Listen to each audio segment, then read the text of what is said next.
Hello students, स्वागत है आप सभी का हमारे यूट्यूब चैनल पर जिसका नाम है सौरभ क्लासेस। आज मैं एमए सेमेस्टर 4 के सब्जेक्ट कोड CC11 से, जिसका नाम है history of science and technology, उस पेपर से सवाई जय सिंह की वेधशाला को लेकर उपस्थित हुआ हूं। तो चलिए बिना समय गंवाए हम इस विषय को प्रारंभ करते हैं। सवाई जय सिंह की वेधशाला।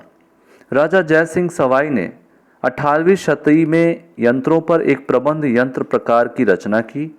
इसमें 1729 तक कुछ और तथ्य जोड़े गए। 1732 में उनके खगोल शास्त्री जगन्नाथ ने अल-तुसी रचित अलमाजेस्त के अरबी पाठों को सम्राट सिद्धांत के नाम से संस्कृत में अनुदित किया। इसमें पूरक परिशिष्ट जोड़ते हुए बहुत से यंत्रों का वर्णन किया गया है। ईंट पत्थर की कई वेधशालाओं का निर्माण भी राजा जयसिंह ने करवाया था। उन्होंने 1721 से 24 के दौरान बनी वेधशालाओं से भी बड़ी वेधशाला 1728 से 34 में अपनी राजधानी जयपुर में बनवाई। 1723 और 24 के मध्य उन्होंने मथुरा, उज्जैन और वाराणसी में कुछ छोटी वेधशालाओं का निर्माण करवाया। इनके निर्माण की सभी तारीखें अनुमानित हैं। वाराणसी की वेधशाला का निर्माण मान मंदिर महल की छत पर हुआ है, जो जयसिंह के पूर्वज मान सिंह द्वारा बनवाया गया था। यह संभव है कि उन्होंने किसी पुरानी वेधशाला का पुनरुद्धार किया हो। जयसिंह की वेधशाला शहीद शहजादे उलुग बेग के नमूने के आधार पर बनाई गई थी। यद्यपि समरकंद की वेधशाला दिल्ली एवं जयपुर की वेधशालाओं से 300 साल पहले बनाई गई थी, तथापि उलुग बेग के यंत्र जयसिंह के यंत्रों की तुलना में ज्यादा सही थे।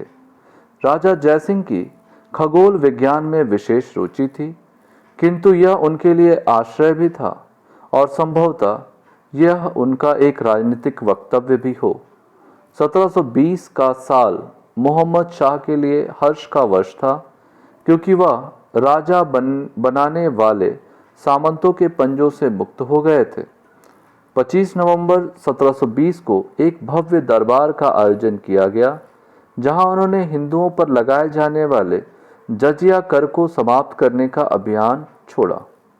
संभवतः इसी दरबार में जयसिंह ने अपनी वेधशाला बनाने की अनुमति बादशाह से ली। इस तरह से दिल्ली वेधशाला जयसिंह के समर्थन से निर्मित नेतृत्व का तो नहीं, लेकिन सुव्यवस्था और पुनर्स्थापना की स्मृति चिन्ह है। औरंगजेब के निरंकुश शासन के पश्चात दिल्ली में यही एक कार्य उल्लेखनीय था। ठीक उसी प्रकार जयपुर तथा वहां की वेधशाला जयसिंह का राजसी स्वप्न का प्रतीक है। उनके खगोलीय कार्य के नामकरण में एक विडंबना है। जीजे मोहम्मद शाही संभवतः एकमात्र सच्ची श्रद्धांजलि है जो राजा जयसिंह ने अपने निष्प्रभावी किंतु आकर्षक बादशाह को दी थी। राजा जयसिंह ने अपने खगोलीय सारणी तैयार होने पर सन 1728 में एक प्रतिनिधि मंडल अपने खर्च पर पुर्तगाल भेजा। आगरा के जेसुइट मिशन के प्रधान पादरी फादर इमैनुअल डी फिगरेडो की अगुवाई में यह प्रतिनिधि मंडल 1728 में लिस्बन के लिए रवाना हुआ तथा 1.5 वर्ष पश्चात 1730 में वापस आया। अपने साथ यह प्रतिनिधि मंडल बहुत सी गणित संबंधी पुस्तकें और संभवतः कुछ दूरदर्शी यंत्र लेकर लौटा। जयसिंह ने कुछ यंत्रों को आजमाया और उनमें कुछ कमी पाई। सबसे महत्वपूर्ण बात यह थी कि प्रतिनिधि मंडल अपने साथ फिलिप दे ला हायरे की लगभग महत्वहीन पुस्तकें टेबुले एस्ट्रोनॉमिके लेकर आए। ये सारणियां पेरिस की वेधशाला में तैयार की गई थी तथा 1687 में मूल रूप से प्रकाशित की गई थी। इसका संशोधित संस्करण 1702 में आया था। जयपुर में सारणियों का स्वागत उत्साहपूर्वक किया गया और तत्काल इनका अनुवाद किया गया। यद्यपि जयसिंह की सारणियों में अधिकतर आंकड़े संभवतः उनके अपने थे, फिर भी उन्होंने दे ला हायरे के अपवर्तन सुधारों, कई स्थानों के भौगोलिक निर्देशांकों और संभवतः समय के समीकरण को अपनाया। कुछ ही दिनों बाद यह पता चल गया कि हायरे की सारणियां भी पूर्णतः सत्य नहीं हैं। कुछ स्थानों पर अवलोकन से वे मेल नहीं खा रही थी। परिभाषिक शब्दावली का प्रयोग करते हुए जयसिंह ने इन विसंगतियों के लिए हायरे के उपकरणों के अशुद्ध व्यास को उत्तरदायी माना। उन्होंने चंद्रनगर बंगाल की फ्रांसीसी से जेसुइट पादरियों का सलाह मशवरा के लिए आमंत्रित किया। फ्रांसिस जे पोंस के साथ फादर क्लाइड बोधियर जयपुर आए और उन्होंने दे ल हायरे की सारणियों की त्रुटिपूर्ण होने की पुष्टि कर दी। जयसिंह ने यूरोप से 2 जेसुइट गणितज्ञों की यात्रा का भी प्रबंध किया और फादर एंटोन गैब्सलबर्ग तथा आंद्रियास स्त्रोब 1740 में जयपुर आए। जयसिंह ने एक अन्य प्रतिनिधिमंडल को यूरोप भेजने की योजना बनाई, किंतु 1743 में उनकी मृत्यु के कारण ये योजनाएं फलीभूत न हो सकी। जयसिंह के खगोल विज्ञान की असाधारण विशेषता उसका काल दोष है। जब जयसिंह परिदृश्य में आए तब तक 1 शताब्दी पहले से यूरोप में दूरदर्शी यंत्र का प्रयोग होता आ रहा था। पेरिस तथा ग्रीनविच में वेधशालाओं का निर्माण हो चुका था तथा कई महत्वपूर्ण आविष्कार किए जा चुके थे। दूरदर्शी यंत्र भूतकाल से अपने आप में एक क्रांतिकारी परिवर्तन था।